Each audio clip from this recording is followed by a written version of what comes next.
Hello viewers. Welcome to Myth Mystery. Welcome to Myth Mystery. ஒரு மிகப்பெரிய concrete compound wall, அதுக்கு மேல பாத்தீங்கன்னா பார்புடு வயரால சுற்றப்பட்டிருக்கு. அந்த காம்பவுண்ட் வால்குள்ள நம்ம போனோம்னா எக்கச்சக்கமான பைன் ட்ரீஸ் இருக்கு. அந்த பைன் ட்ரீஸையும் தாண்டி நம்ம உள்ள போனோம்னா எக்கச்சக்கமான கார்ட்ஸ் இருக்காங்க. அதாவது மிலிட்டரி ஆர்மி மேன்ஸ் பாதுகாப்புக்காக இருக்காங்க. சோ அந்த கார்ட்ஸை தாண்டி நம்ம போனாதான் ஒரு மிகப்பெரிய மேன்சன் அடைய முடியும். அந்த மேன்சன் பாக்குறதுக்கு பயங்கர ராயலான பங்களா மாதிரி இருக்கும். அந்த மேன்சனுக்குள்ள இருக்க எல்லா ரூமுமே பாத்தீங்கன்னா பயங்கர ராயலா டெக்கரேட் பண்ணப்பட்டிருக்கு. அது மட்டும் கிடையாது, அந்த மேன்சன் சென்டர்ல பாத்தீங்கன்னா ஒரு டைனிங் டேபிள் இருக்கு. அந்த டைனிங் டேபிள்ல பாத்தீங்கன்னா இந்த உலகத்துல இருக்க ரிச்சஸ்ட் ஃபுட் எல்லாமே இருக்கு. அந்த டேபிள்ல பாத்தீங்கன்னா சுத்திலும் 16 பேர் உட்கார்றதுக்கான சேர் இருக்கு. அண்ட் அந்த டேபிள்ல வச்சிருக்க ஃபுட்டை பாத்தீங்கன்னா கிட்டத்தட்ட 100 பேர் சாப்பிடுறதுக்கு போதுமான அளவுல இருக்கு. அதுக்காக இந்த ஃபுட் 100 பேர் பரிமாறதுக்காக வைக்கப்பட்ட ஃபுட்டா அப்படின்னு கேட்டாம். அதுதான் கிடையாது. இது ஒரே ஒரு பெண்மணிக்காக வைக்கப்பட்டிருக்க ஃபுட். அந்த பெண்மணியும் இப்ப வேக்கப் ஆகி அவங்க பெட்ரூம்ல இருந்து வெளியில வர்றாங்க. அப்படி வர்ற அவங்களுக்கு அவங்க எங்க இருக்காங்கன்னு அவங்களுக்கே தெரியல. சோ ஒரு பயங்கர பதற்றத்தோட அங்கிட்டு இங்கிட்டு ஓட ஆரம்பிக்கிறாங்க. ஆனா அவங்க ஓடுற எல்லா பக்கமுமே கன் ஏந்திய கார்ட்ஸ் எல்லா சைடுல நிக்கிறாங்க. சோ பால்கனிலாவது போய் பார்க்கலாம் அப்படின்னு சொல்லிட்டு பால்கனி போயிட்டு எட்டி பாக்குறாங்க. அப்படி பாக்குறப்பதான் அவங்களுக்கே தெரியுது இந்த உலகத்தோட மோஸ்ட் செக்யூர்டான மேன்சன்ல அவங்க அடைக்கப்பட்டிருக்காங்க அப்படின்றது. சரி, யாரா நம்மள இப்படி அடைச்சு வச்சிருக்கது அப்படின்னு சொல்லிட்டு லைட்டா நிமிந்து பாக்குறாங்க. அப்படி பாக்குறப்பதான் அந்த மேன்சனுக்கு மேல ஒரு கொடி பறக்குது. அதுதான் நார்த் கொரியாவோட பிளாக். தட் மீன்ஸ் இந்த பெண்மணியை நார்த் கொரியாக்கு கிட்னாப் பண்ணிட்டு வந்திருக்காங்க. அதுக்காக கிட்னாப் பண்ணிட்டு வந்திருக்காங்க அப்படின்றதுக்காக இவங்களை கஷ்டப்படுத்தி எல்லாம் வச்சிருக்கவே இல்ல. இவங்க சாப்பிடுற ஃபுட்ல இருந்து இவங்க போட்டிருக்க ட்ரெஸ்ல இருந்து எல்லாமே பாத்தீங்கன்னா செம்ம ரிச்சா கொடுத்து அவ்வளவு சௌகரியமா பாத்துட்டு இருக்காங்க. அது ஏன்டா ஒரு பெண்மணியை கிட்னாப் பண்ணிட்டு வந்து இவ்வளவு சௌகரியமா பாத்துக்கணும் அப்படின்னு சொல்லிட்டு நீங்க கேட்கலாம். அதற்கான பதில நம்ம கண்டுபிடிக்கணும்னா இன்னும் கொஞ்ச நேரம் நம்ம வெயிட் பண்ணி ஆகணும். ஏன்னா இன்னும் கொஞ்ச நேரத்துல அந்த காலகட்டத்துல நார்த் கொரியாவோட அதிபராக இருந்த கிம் ஜாங் இல் அந்த மேன்சனுக்கு வரப்போறாரு. சோ இப்படி இவர் இந்த மேன்சனுக்கு வரப்போற அந்த ஒரு டைம்ல சவுத் கொரியால இருக்க நியூஸ் பேப்பர் எல்லாத்துலயும் ஹெட்லைன்ல ஒரு பரபரப்பான நியூஸ் போயிட்டு இருக்கு. அதுதான் சவுத் கொரியாவோட ஃபேமஸான ஆக்ட்ரஸ் ஆன சோ இன் ஹி காணாம போயிட்டாங்க அப்படின்றது. சோ இந்த ஒரு நியூஸ் வந்தனே போலீஸ் எல்லாருமே ஒரே ஒருத்தர் தான் ஃபர்ஸ்ட் சஸ்பெக்டா கைது பண்றாங்க. அவரை கைது பண்ணதோட மட்டும் இல்லாம இவர் தான் அவங்கள கொன்றுப்பாங்க அப்படின்னு அடிச்சு சொன்னாங்க. அவர் தான் சவுத் கொரியாவோட ஃபேமஸான டைரக்டரான சின். எதுக்கு சோ இன் ஆக்ட்ரஸ் காணாம போனதுக்கு முக்கியமான காரணமா சின்ன சொல்றாங்கன்னு பாத்தீங்கன்னா, இந்த சின் சவுத் கொரியா பிலிம் இண்டஸ்ட்ரியில சக்சஸ்ஃபுல்லான டைரக்டரா மாறதுக்கு முக்கியமான காரணமே இந்த சோ இன் ஆக்ட்ரஸ் தான். ஏன்னா இந்த சோ ஆக்ட்ரஸ் பாத்தீங்கன்னா ஆல்ரெடி பயங்கர ஃபேமஸான சவுத் கொரியன் ஆக்ட்ரஸ். சோ அவங்ககிட்ட தான் சின் ஃபர்ஸ்ட் ஒரு சான்ஸை கேட்டு அவங்கள வச்சு ஒரு பிலிமை டைரக்ட் பண்றாப்ல. அப்படி அவங்கள வச்சு பண்ண பிலிம் பார்த்தீங்கன்னா செம்ம சக்கப்போடு போட்டுருது. சோ அதனாலே இந்த ரெண்டு பேரும் பார்த்தீங்கன்னா ஒரே பிலிம்ல வேற லெவல்ல ஃபேமஸ் ஆயிராங்க. சோ அதனாலே சின் பார்த்தீங்கன்னா அடுத்தடுத்து சோயை வச்சு எக்கச்சக்கமான படங்கள் பண்றாப்ல. அப்படி பண்றப்ப இவங்க ரெண்டு பேருக்குள்ள காதலும் கிரியேட் ஆகுது. அந்த காதல் கல்யாணத்திலையும் முடியுது. அந்த கல்யாணத்தோட முடிவுல 2 குழந்தைகளும் இவங்களுக்கு பிறக்குது. இப்படியே காலங்களும் ஓடுது. சோய்க்கு வயசாக ஆரம்பிக்குது. அவங்களுடைய பிலிம் சான்ஸும் கம்மியாக ஆரம்பிக்குது. அப்படி கம்மியாகிற அந்த ஒரு டைம்ல டைரக்டர் சின் இருக்காரு பாத்தீங்களா, அவரு இதுக்கு மேலே உன்னை வச்சு படம் எடுத்தா வேலைக்கே ஆகாது, நான் யங் ஆக்ட்ரஸ் வச்சு படம் எடுக்க போறேன் அப்படின்னு சொல்லிட்டு யங்கான ஆக்ட்ரஸ் அவருடைய படத்துல போட்டு படம் எடுக்க ஆரம்பிக்கிறாப்ல. அப்படி எடுக்கிறப்ப அந்த யங் ஆக்ட்ரஸ் கூட அஃபேரும் வச்சுக்கிறாரு. இது சோய்க்கு தெரியாமே போயிடுது. இப்படியே சில மாதங்களும் கடக்குது. கடைசியா ஒரு நாள் பாத்தீங்கன்னா சோய் அவங்களுடைய பெட்ல இருந்து எந்திரிக்கிறப்ப அவங்களுக்கு பக்கத்துல ஒரு லெட்டர் இருக்கு. அந்த லெட்டர்ல இதுக்கு மேலே நான் உன் கூட வாழ ஆசைப்படல, எனக்கு இந்த யங் ஆக்ட்ரஸ் தான் ரொம்ப பிடிச்சிருக்கு, அவங்க கூட தான் இனிமேல் வாழ போறேன் அப்படின்னு லெட்டர் எழுதி வச்சுட்டு ஓடி போயிட்டாப்ல. சோ இந்த ஒரு லெட்டரை படிச்சதுக்கு அப்புறம் தான் இந்த ஆக்ட்ரஸ் சோய் பாத்தீங்கன்னா காணாம போயிருக்காங்க. சோ இதை வச்சுதான் போலீஸ் இவர் தான் ஃபர்ஸ்ட் சஸ்பெக்டா இருக்கலாம் அப்படின்னு நினைச்சு அரெஸ்ட் பண்றாங்க. அப்படி அரெஸ்ட் பண்றப்ப டைரக்டர் சின் பாத்தீங்கன்னா எனக்கு இதுக்கும் சம்பந்தமே கிடையாது, அவங்க எங்க போனாலும் எனக்கு சுத்தமா தெரியாது அப்படின்னு சொல்லிட்டு போலீஸ்ட கன்வின்ஸ் பண்றாரு. ஆனா என்னத்தை கன்வின்ஸ் பண்ணாலும் உன்கிட்ட மட்டும் தான் மோட்டிவ் இருக்கு அப்படின்னு சொல்லிட்டு போலீஸ் அவர் அல்லேக்கா தூக்கி ஜெயில போட்டுறாங்க. சோ இப்படி இவர சவுத் கொரியா ஜெயில போட்ட அந்த ஒரு டைம்ல நார்த் கொரியால இருக்க அந்த மேன்சனுக்கு பாத்தீங்கன்னா அதிபர் கிம் ஜாங் இல் வராரு. அப்படி அவர் வந்த உடனே அந்த மேன்சனே பாத்தீங்கன்னா பின் டிராப் சைலண்ட் ஆகுது. அந்த ஆக்ட்ரஸையும் கூட்டு வந்து டைனிங் டேபிள்ல உட்கார வைக்கிறாங்க. அதிபர் கிம் ஜாங் இலும் அந்த டைனிங் டேபிள்ல வந்து உட்கார்றாரு. அப்படி உட்கார்ந்து அவர் சோயை பார்த்து லைட்டா ஸ்மைல் பண்ணிட்டு, உங்களை நார்த் கொரியாவுக்கு நான் வரவேற்கிறேன், எனக்கு உங்களுடைய உதவி தேவைப்படுது, நீங்க சவுத் கொரியால எவ்வளவு நடிச்சு மக்களை கவர் இழுத்தீங்களோ அதே மாதிரி எங்க நாட்டிலேயே நடிச்சு நார்த் கொரியா மக்களை கவர் இழுக்கணும் அப்படின்னு சொல்றாரு. இப்படி சொல்றது அவர் ரெக்வெஸ்ட் எல்லாம் வைக்கல, பயமுறுத்துற மாதிரி தான் சொல்லவே செய்றாப்ல. உங்களை நான் உடனே நடிக்கணும் அப்படிலாம் கேட்டுக்கல, டைம் எடுத்துக்கோங்க, கொஞ்சம் ரிலாக்ஸ் ஆயிக்கோங்க, ஆனா நான் கொடுக்குற டைம்குள்ள இந்த ஆஃபரை நீங்க ஒத்துக்கணும், சப்போஸ் ஒத்துக்கல அப்படின்னா நீங்க பிரிசன் கேம்ப்ல போயிட்டு அவதி பண்ணணும் அப்படின்னு சொல்லிட்டு அங்க இருந்து கிளம்பி போயிடுறாப்ல. சோ இந்த ஒரு த்ரெட்டனிங் பாத்தீங்கன்னா ஆக்ட்ரஸ் சோயை வேற லெவல்ல பீதிக்குள்ளாக்குது. ஏன்னா இந்த பிரிசன் கேம்ப பத்தி அவங்க ஆல்ரெடி கேள்விப்பட்டிருந்திருக்காங்க. அமெரிக்கால இருக்க லாஸ் ஏஞ்சல்ஸ் சிட்டி இருக்கு பாத்தீங்களா, அந்த சிட்டியை விட மிகப்பெரிய பரப்பளவு கொண்ட பிளேஸ் தான் இந்த ஒரு பிரிசன் கேம்ப். இந்த பிரிசன் கேம்ப் வேற எதுவும் கிடையாது, நார்த் கொரியன் கவர்மெண்ட்டுக்கு எதிராக எவனாவது ஒரு வார்த்தை பேசினாலும் அவனை அப்படியே அல்லேக்கா தூக்கி இந்த பிரிசன் கேம்ப்ல போட்டு அவனை வங்கோலியா வேலையை வாங்கி கொல்றதுதான் இந்த பிரிசன் கேம்போட வேலையேவும். அதுவும் ஒரு குடும்பத்துல ஒருத்தன் தப்பு பண்றா அப்படின்னா அவனை மட்டும் தூக்கி பிரிசன் கேம்ப்ல போட மாட்டாங்க, அவனோட சேர்த்து அவனுடைய ஒட்டுமொத்த ஃபேமிலியுமே தூக்கி பிரிசன் கேம்ப்ல போட்டுருவாங்க. அது அவங்களோடன்றது அவங்களுக்கு அவங்களுக்கு அடுத்து வர 3 தலைமுறைகளுமே அந்த பிரிசன் கேம்ப்ல தான் இருக்கணும். சோ இந்த ஒரு விஷயத்தினாலே நார்த் கொரியால இருக்க யாருமே கவர்மெண்ட் எதிர்த்து ஒரு வார்த்தை கூட பேச மாட்டாங்களாம். அதுவும் பிரிசன் கேம்ப்ல என்னென்னலாம் நடக்கணும் பாத்தீங்கன்னா, அந்த பிரிசன் கேம்ப்ல இருந்து யாராவது தப்பிக்க ட்ரை பண்ணாங்க அப்படின்னா அவங்கள பத்தி துப்ப கார்ட்ஸ் போய் கவர்மெண்ட்ட சொன்னாங்கன்னா அந்த கார்ட்ஸ்க்கு ரிவார்டு கிடைக்கும். ரிவார்டு அப்படின்றதுக்காக பணம் கொடுப்பாங்க அப்படின்னு அர்த்தம் கிடையாது. அதுக்கு மாறா ஃபுட் கொடுப்பாங்களாம்.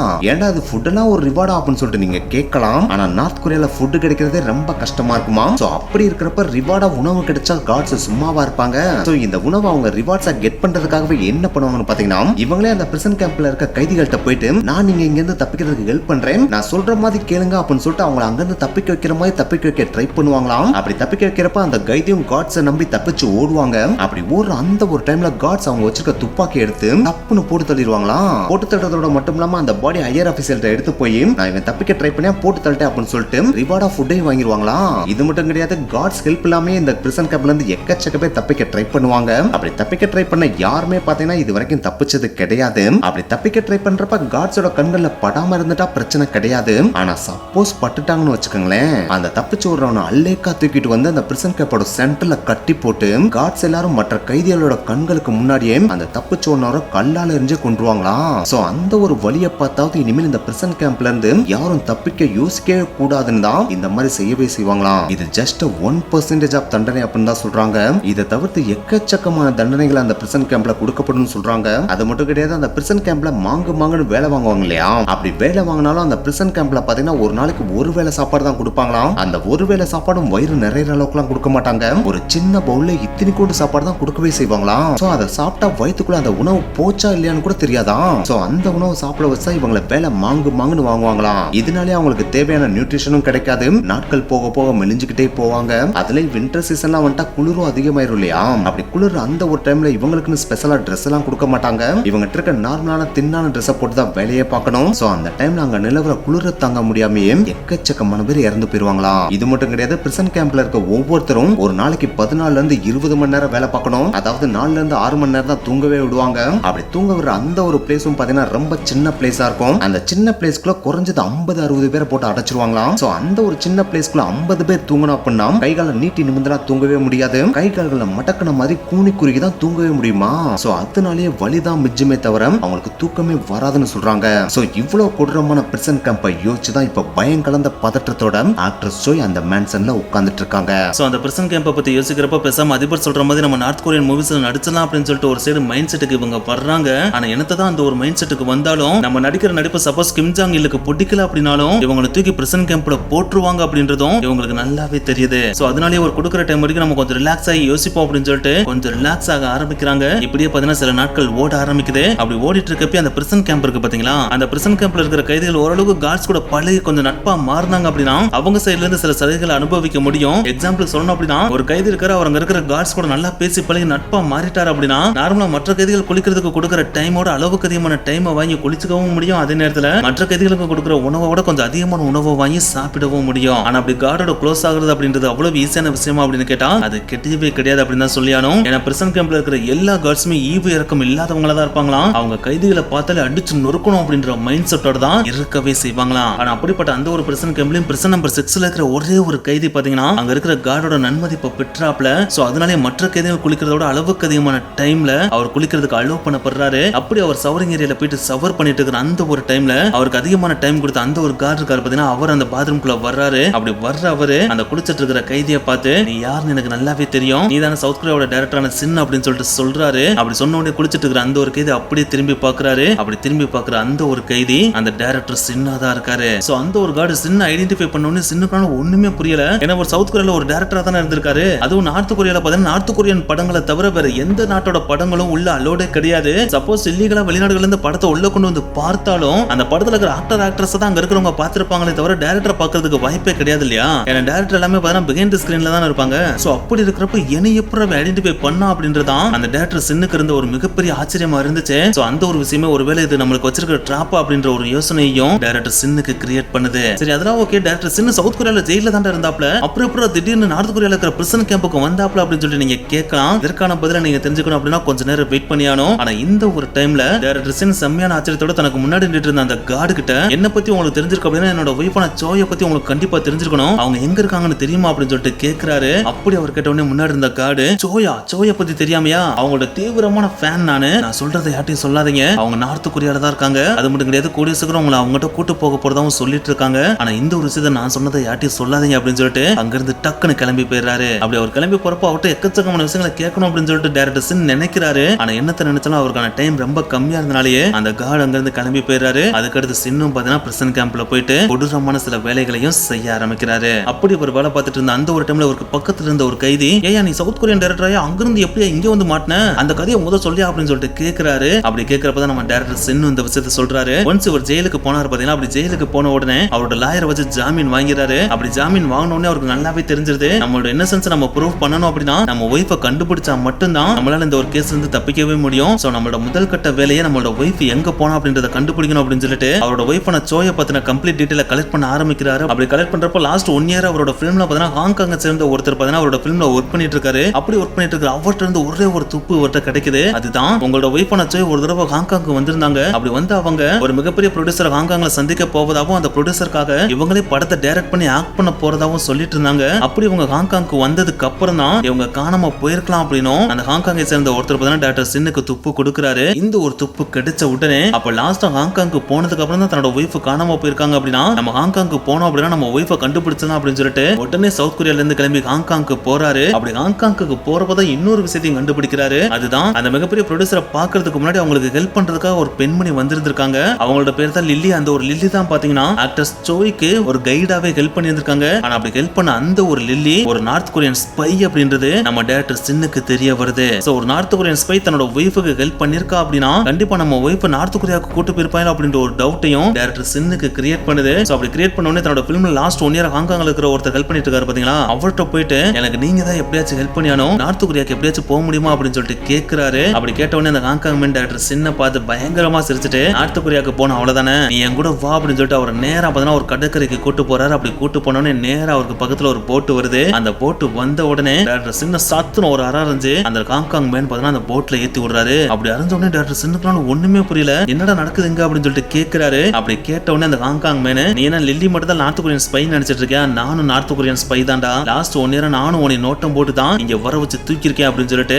அலேக்கா போட்ல ஏத்தி விட்டு அந்த போட்ல இருந்து நேரா பாத்தீங்கன்னா நார்த் கொரியால கொண்டு வந்து இறக்கிட்டாங்க. அப்படி ஒன்ஸ் இறக்கின உடனே நம்மளால சும்மா இருந்திருந்தா ஒரு பிரச்சனையும் கிடையாது. ஆனா நார்த் கொரியாவுக்கு ஒன்ஸ் வந்தோடனே நம்ம டைரக்டர் சின்னுக்குனால ஒரு மாதிரி அள்ளு விட ஆரம்பிச்சிருது. ஏன்னா ஆல்ரெடி பாத்தீங்கன்னா ஒரு நார்த் கொரியா பத்தி எக்கச்சக்கமான விஷயங்களை கேள்விப்பட்டிருக்காரு இல்லையா, அங்கெல்லாம் தண்டனை கொடூரமா இருக்கும், பிரிசன் கேம்ப் எல்லாம் போட்டாங்க அப்படின்னா ரண கொடூரமா வேலை வாங்குவாங்கன்னு சொல்லிட்டு எல்லா விஷயங்களையும் கேள்விப்பட்டிருந்திருக்காப்ல. சோ அதனாலே நார்த் கொரியாவை ரீச் பண்ணோன்னு தன்னோட ஒய்ஃபை கண்டுபிடிக்கணும் அப்படின்ற மைண்ட் செட் எல்லாம் விட்டுட்டு ஆத்தாடி இங்க நம்மளை கடத்திட்டு வந்துட்டாங்க, இங்க இருந்து எப்படியாச்சும் நம்ம தப்பிச்சு ஓடிடணும்டா சொல்லிட்டு எப்படியாச்சும் தப்பிச்சு ஓடணும்னு சொல்லிட்டு எக்கச்சக்கமா யோசிக்க ஆரம்பிக்கிறாப்ல. அப்படி யோசிச்சுட்டு இருக்கப்ப நம்ம டைரக்டர் சின்ன பார்த்தா அங்க வந்த சில ஆர்மி மேன்ஸ் இவர் அலேக்கா தூக்கிட்டு போய் ஒரு வீட்டுல உட்கார வைக்கிறாங்க. அப்படி உட்கார வைக்கிற விட நம்ம ஆக்டர் சோயை உட்கார வச்சளவுக்கு ஒரு பிரம்மாண்டமான மாளிகை எல்லாம் உட்கார வைக்கல. ஏன்னா அந்த மாளிகை எல்லாம் பார்த்தா அவங்களுக்கு தேவையான எல்லா சௌகரியங்களும் செஞ்சு கொடுத்தாங்க இல்லையா, ஏன்னா அவங்க ஒரு ஹீரோயின் இல்லையா, அதனால அவ்வளவு சௌகரியங்கள் செஞ்சு கொடுத்தாங்க. ஆனா நம்ம டைரக்டர் சின்ன பார்த்தா ஒரு சிம்பிளான ஒரு வீட்டுல உட்கார வச்சு அதுல பார்த்தா ஒரே ஒரு கப் நூடுல்ஸ் மட்டும் கொடுத்து சாப்பிடுங்க அப்படின்னு சொல்லிட்டு சாப்பிட சொல்லியிருக்காங்க. ஆனா அதை வாங்கினோடனே நம்ம டைரக்டர் சின்ன அதை சாப்பிடுறத விட்ட இங்க இருந்து எப்படிடா தப்பிச்சு ஓடுறதுன்ற மைண்ட் செட்ல தான் ஃபுல் அண்ட் ஃபுல் கான்சென்ட்ரேட் பண்ணிட்டு இருந்திருக்காப்ல. அப்படி பண்றப்போ அவர் ஒரே ஒரு விஷயத்தை நோட் பண்ணி இருந்திருக்காரு. அதுதான் நார்த் கொரியால பார்த்தா அந்த அளவுக்கு பெருசா யார்ட்டுமே காரே கிடையாது, அங்க கார் வச்சிருக்கவங்களே ரொம்ப கம்மியா தான் இருந்திருக்காங்க. அப்படி கம்மியா வச்சிருக்கிற அவங்களும் அவங்களோட காரை கொண்டு போய் எங்கேயாச்சும் பார்க் பண்ணாங்கன்னு வச்சுங்களேன், அந்த கார்ல இருக்கிற கீழே எடுத்துட்டுலாம் போவே மாட்டாங்களாம், அந்த கீயை கார்லயே வச்சுட்டு போயிருவாங்களாம். இந்த மாதிரி அவங்க வச்சுட்டு போறதுக்கு ஒரு முக்கியமான காரணம் இருக்கு. ஏன்னா நார்த் கொரியால கார் வச்சிருக்கவங்களோட கவுண்டே கம்மின்றப்ப அங்க கார் ஓட்ட தெரிஞ்சவங்களும் கம்மியா தானே இருப்பாங்க.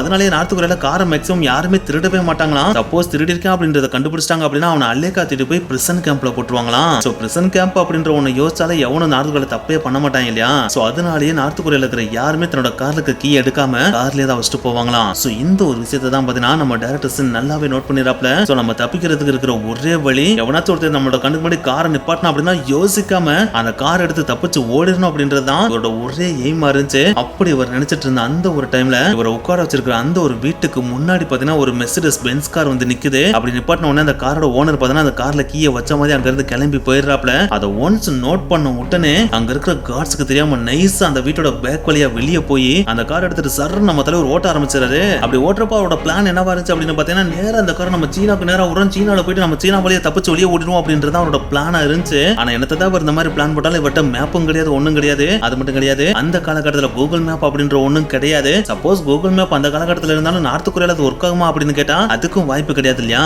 சோ அதனாலே தான் போற போக்குல போவோம் அப்படின்னு சொல்லிட்டு ரோட்ல அவரோட சர்ன்னு ஓட்டுறாப்ல. ஓட்டுறாப்ல. அப்படி ஓட்டுறப்பதான் அவருக்கே தெரியுது நார்த் கொரியால ரோடும் அந்த அளவுக்கு பெருசா நல்லா இருக்காது அப்படின்றது. ஏன்னா நார்த் கொரியால இருக்கிற பெரிய பெரிய சிட்டில மட்டும் தான் ரோடு நல்லா இருந்துச்சே தவிர அவர் அந்த ரோட தாண்டி வெளியே போறப்ப எல்லா ரோடும் பாத்தீங்கன்னா குண்டு மூலியமா தான் இருந்திருக்கு. சோ அதனாலே ஒரு ஓட்டிட்டு போறப்ப ஒரு இடத்துல பாத்தீங்கன்னா மிகப்பெரிய பள்ளம் இருந்திருக்கு. அந்த பள்ளத்துல பாத்தீங்கன்னா கார் போய் சொரட்ட மாட்டிக்கிறது. அப்படி மாட்டினதுக்கு அப்புறம் அந்த காரை எவ்வளவு எடுத்து பாக்குறாப்ல. பார்த்தா அந்த கார் எடுக்கவே முடியல. ஆத்தாடி என்னோட கார் எடுக்க முடியல. இதுக்கு மேலே நம்ம காருக்குள்ள இருந்தோம் அப்படின்னா நம்மள வந்து புடிச்சிட்டு போயிருவாங்க. சோ இதுக்கு மேல நம்ம காருக்குள்ள இருக்க கூடாதுன்னு சொல்லிட்டு டக்குன்னு கார்ல இருந்து கீழே இறங்கி வெளியே ஓடலாம்னு சொல்லிட்டு வேகமா ஓடுறாப்ல. அப்படி ஓடுறப்பதான் ஒரு விஷயத்தை நோட் பண்றாரு. இவர் சீனாக்கு போகணும்னு சொல்லிட்டு ரோட்ல பயங்கர ஃபாஸ்டா ஓட்டிட்டு வந்ததுல இவர் சீனா பக்கம் போகாம சவுத் கொரியான் பார்டர் நோக்கி வந்துட்டாப்ல. அப்படி இவர் வந்து நின்ற இடம் எதுவா இருந்திருக்கு அப்படின்னு பாத்தீங்கன்னா சவுத் கொரியாக்கு நார்த் கொரியாக்கு இடையில பார்டரா ஓடிட்டு இருக்கிற ரிவரான இம்ஜின் ரிவருக்கு பக்கத்துல வந்து நின்றாப்ல.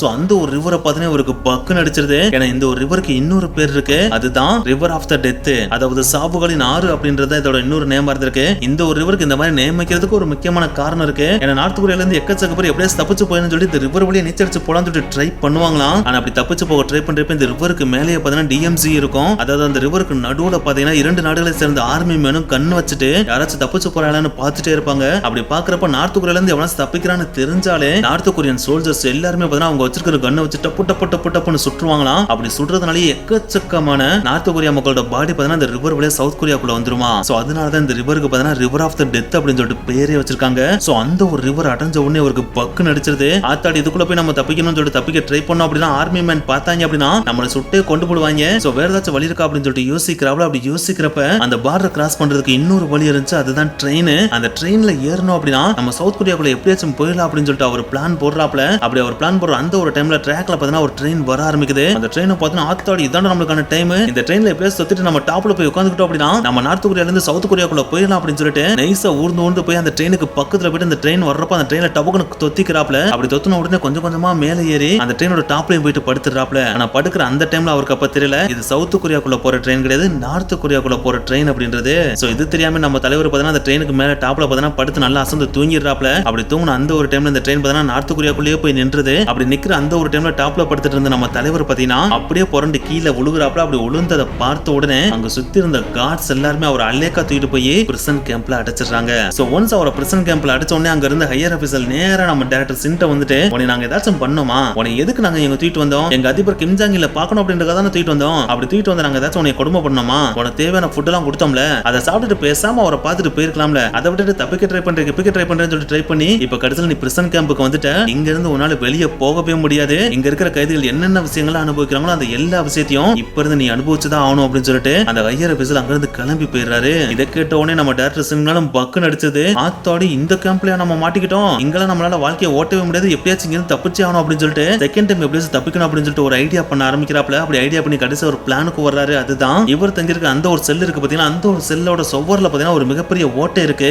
அந்த ஒரு ஓட்டையை பார்த்த உடனே இதுக்குள்ள போயிட்டு நம்ம மறைஞ்சு உட்கார்ந்துக்கிட்டோம் அப்படின்னா கார்ட்ஸ் நம்ம செல்ல வந்து செக் பண்றப்ப நம்ம இல்லன்றதை நோட் பண்ணிடுவாங்க. அப்படி நோட் பண்ணிட்டாங்கன்னா இங்க இருக்கிற கார்ட்ஸ் எல்லாமே நம்மளை தேடி ஓட ஆரம்பிச்சிருவாங்க. அப்படி அவங்க ஒரு பக்கம் தேடி ஓடுறப்ப நம்ம இன்னொரு பக்கம் தப்பிச்சு ஓடி எப்படியாச்சும் தண்ணிக்குள்ள நீந்தியாச்சு தப்பிச்சு போயிடலாம்னு சொல்லிட்டு பிளான போடுறாப்ல. ஆனா என்னத்தை இப்படி ஒரு பிளான போட்டாலும் இவர் அந்த ஓட்டைக்குள்ள போய் அடைஞ்சு உட்கார்ந்தாலும் போலீஸ் கார்டு வந்த உடனே இவன் இந்த ஓட்டைக்குள்ள தான் உட்கார்ந்திருக்கான்னு சொல்லிட்டு அவர் அடி நடிச்சு இதுக்கு முன்னாடி கொடுத்த வேலைகளோட அவருக்கு அளவுக்கு அதிகமான கஷ்டமான வேலைகளை கொடுக்க ஆரம்பிக்கிறாங்க. அது வேலைகள் மட்டும் கிடையாது, இவர் தப்பிக்க ட்ரை பண்ணார் அப்படின்றதுக்காகவே பயங்கர கொடூரமான சில தண்டனைகளும் கொடுக்க ஆரம்பிக்கிறாங்க. சோ இந்த ஒரு விஷயங்கள் எல்லாத்தையுமே அனுபவிச்சுக்கிட்டு தான் இப்ப டைரக்டர் சின்னு பாத்தீங்கன்னா அந்த பிரிசன் கேம்ப்ல வேலை பார்த்துட்டு இருக்காரு. அப்படி வேலை பார்த்துட்டு இருக்கப்பதான் அவருக்கு பக்கத்துல இருக்கிற அந்த ஒரு கைதிட்ட நான் எப்படி இதுக்குள்ள வந்தேன் அப்படின்ற ஒரு கதையும் சொல்லி முடிக்கிறாரு. ஸ்டார்டிங்ல ஆக்ட்ரஸ் மட்டும் தூக்குனவங்க எதுக்கு டைரக்டருக்கு ஒரு வருஷம் ஸ்கெட்ச் போட்டு அவரையும் கடத்தினாங்க. அடுத்து இந்த டைரக்டரையும் ஆக்ட்ரஸையும் வச்சு எந்த மாதிரியான படங்கள்லாம் கிம் ஜாங் இல் எடுக்க சொன்னாரு, அந்த படங்களை இவங்க எடுத்தாங்களா, இல்ல தப்பிச்சு ஓட ட்ரை பண்ணாங்களா, இல்ல கிம் ஜாங் இல்லோட கையிலேயே மாட்டி இறந்தாங்களா அப்படின்ற ரிமைனிங் ஸ்டோரி நீங்க கேட்கணும் அப்படின்னா இன்னும் 2 daysல செகண்ட் பார்ட் அப்லோட் ஆகும். அதை பார்த்து தெரிஞ்சுக்கங்க.